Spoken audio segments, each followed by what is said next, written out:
Constable Allen Rosen, Harris County Precinct 1. Today, we are making an announcement that we made an arrest in a very complex fraud case. We arrested Willard, what is his Timothy name? Willard. Timothy Willard, excuse me. Timothy Willard, we arrested today, and we are executing a search warrant on his house as we speak. Mr. Willard committed fraud and was actively continuing to commit these frauds. And basically what he would do is he'd find property and he would fake a warranty deed. He would then fake the notary public responsible for signing the document to complete the transaction. He would sell the property to some fictitious company that he set up, and then that company would then sell to him at a very discounted rate. It took a lot of ingenuity to put this kind of a fraud together, and he has been at it for a while. In fact, I tell my friends that own property and the general public, I want to know that keep an eye on your property. You never know if somebody could be squatting, doing an adverse possession situation on your property, or actively trying to commit fraud to steal it. And you're talking about $15 million worth of property. I mean, that's not a small number. And so Willard's being charged with a first-degree felony, which is the most serious felony besides capital murder. And he's really could have impacted a lot of people's lives by stealing property fraudulently. So we're very happy. This investigation's been going on for a year.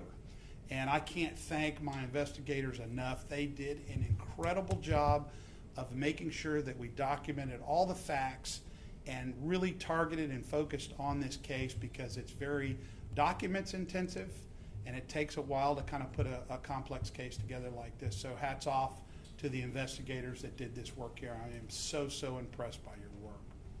So Willard forges all these documents and then gets that property sold to him. Yes. To a fake company. To a fictitious company. Fake Yes. company sold to Willard. Yes. And then Willard does what with it afterwards? Wants to sell it. So he gets the money. So Willard, after he does the transaction from to creating the fake warranty deed, he then sets up a sub-company that sells the fake warranty deed to another, to his company that he set up. That company then sells it to Willard, and then Willard finally sells the company to somebody. It's all bogus. Sells the property to somebody, and that's where he profits from the transaction. How much money did he end up getting then with these fake? The first case that he did that we're aware of is on his own father's property. So he defrauded his own father, and for a while his own father didn't want to come forward. Obviously it's a child, you don't want to get your child in trouble, but ultimately he started finding out some of this stuff that he was doing after his fraudulent transfer of his own father's property, that his father said, I got to stop this. And I'm thankful to his father because I know how difficult that would be to turn in your own son. The first one was his father, and what Yes. happened with the other owners? What happened with them? The other two owners, we became aware of the cases and started investigating, so the transactions weren't able to go through.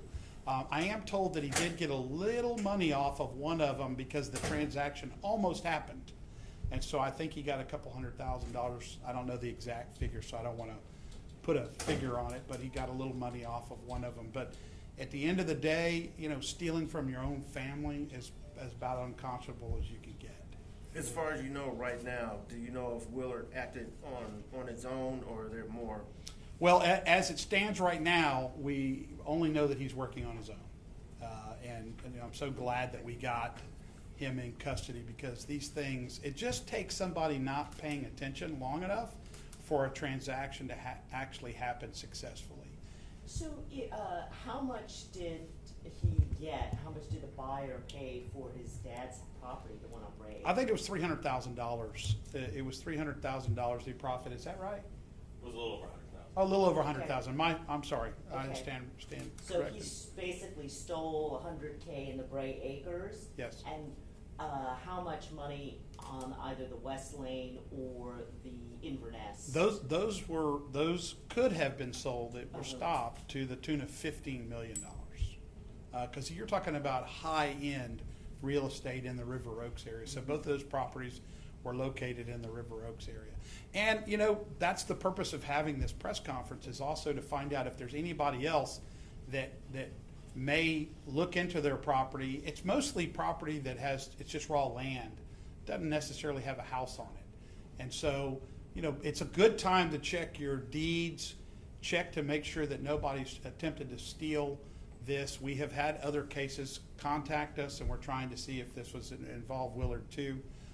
But it's a good time to check. And also, I want to say there's two things you should do if you have raw land and you're not paying attention to it. You own it, but you're just not paying attention to it. There's a company kind of like LifeLock that allows you to put your deed, your warranty deed, on a watch, so that if anybody attempts to mess with the deed, it notifies you as the owner. So it's kind of like LifeLock does if somebody tries to open up credit on you. It'll notify you. Two, check your property. Every few months, let's say every quarter, you should check your property to make sure that there isn't any kind of changing of ownership or any applications that have happened. Make sure that you're paying attention to something that you own, because this kind of thing could happen, and all it takes is one or two. And he almost got away with it on a big one, but thankfully law enforcement was able to notify the title company that this transaction was bogus. So, on yeah, the go ahead. Bray Acre situation where there was an actual buyer Mhm. and money, changed hands, who now owns this property? Who's The original owner. But I can tell you that it cost them money to undo what he did. So they're not victimless crimes, even though the property's still in the rightful owner's name. They still had to engage. Most of them probably engaged lawyers. They had to engage title companies, and they had to kind of get people involved to help undo what he was attempting to do. Because when you're talking about a warranty deed, that's like the title to your car. I mean, if somebody changes that without your knowledge, it's just going to take an unwinding of it. And so, thankfully, I mean, it's so tragic that he did this to his own father, and he was successful at doing it. And he realized, oh, I can do this with other properties that I can drive around town and try and locate. So, And the new owner could be out a lot of money. Like So whoever paid the $100,000 or Oh, $5 for- million. for certain, if you buy a property and it's a bogus warranty deed, you're going to be out that money unless we catch him and find out where he took the money. I mean, he was doing things where he put, the name of the company that was acquiring the original property out of Beijing, China, offshore accounts and things like that. So probably did that so that the arm of the U.S. government or local law enforcement couldn't reach the money. Absolutely, they would be out the money, similar to what cars, a bogus title to a vehicle. If you pay that money, especially if you pay it in cash, you're out that money and the car is going to be taken because it's bad. So this is the same scenario. You're going to put up money. It's going to go through a process. And he would lower the price to really entice you. Really kind of say, God, this property's worth $10 million, but he's selling it to me for $5 million. Those kind of made up numbers. So it really incentivizes the person to do the transaction. Yeah. Any funds recovered thus far, or? Funds recovered? No, I mean, I think that I don't know what's happening with his father's interest. I don't know if his father's going to pursue that or not. But I meant like from the buyer, the guy who paid the $100,000. That's his father. His father was the first one. That's the only transaction that actually went through. Oh, his father. I thought that the father owned Bray Acres. So he stole Bray Acres from his dad. From his basically. father, yes. But then someone else bought Bray Acres, right? Correct. So that other buyer, that new buyer, is that person out that $100K, or did he or she get anything? There was some litigation with the father and the purchaser of that property, and I'm not sure what the end result was because that didn't follow through. That may be something for you to check into. Okay. Yeah. And then just for my information on the Inverness and the West Lane properties, Mhm. was there any money, and if so, how much money that changed hands on either of those two? I don't think there was any money changed hands because we caught wind of it and started investigating it. Had we not been notified, had we not gotten involved, it's quite possible, because it involved realtors as well. I mean, people, they were actively starting to market this property. So there was no money that actually changed hands that I'm aware of. One was at the last minute, right? Yeah, the warranty deeds were forged and changed over and transferred into his name. So he could start marketing them. Subsequent transactions didn't get a chance to take place because it was caught early on. Okay, so no money was lost on the other two properties? Well, there was money lost, I mean, for the victims, you know, like you said, the attorney fees. The attorney's fees and things like that. That's Okay. money you're not going to recover. But there wasn't a buyer who, That's correct. like, put a down payment or anything like that on the That's properties? correct. It was caught early enough so that the transaction didn't go through. Of course, they did have to engage lawyers, title Sure. people, and things All like that to undo okay. that. So that's a loss. Yeah. It's just not as big of a loss had they lost the property. Okay. Yeah. And sorry, one more. I'm Sure. trying to, Sure. Are you be trying like to the- pull off this scheme, or? Yeah, right. No, because I know I want to make sure I understand it. So, like, usually when you buy a house, like there's a title company that does the search to make sure all that title is right and everything. That's correct. Did they not do that in that Bray Acres situation, or did the title company get scammed too? Well, in one of the scenarios, that the title company asked for a survey, and of course he wasn't able to provide a survey. Generally speaking, when you're buying a piece of property, you get a survey, you go through a title company, and he everything he made was just bogus. You know, from the notary public to the warranty deed itself, all of that is bogus. So I mean, it becomes a situation where that's what title companies are most fearful about, is that someone does exactly what Willard was doing and presents it to them, and it gets lost somehow or missed somehow because the title company would be on the hook. So I guess, so just so that I'm clear, so the deal is, the buyer in Bray Acres, in fact, did do sort of the traditional road and go through a title company, but the title company also got scammed? Or was it like, oh, it's such a good deal, we don't need a title company, come on, we're all pals, and? It went through the complete transaction.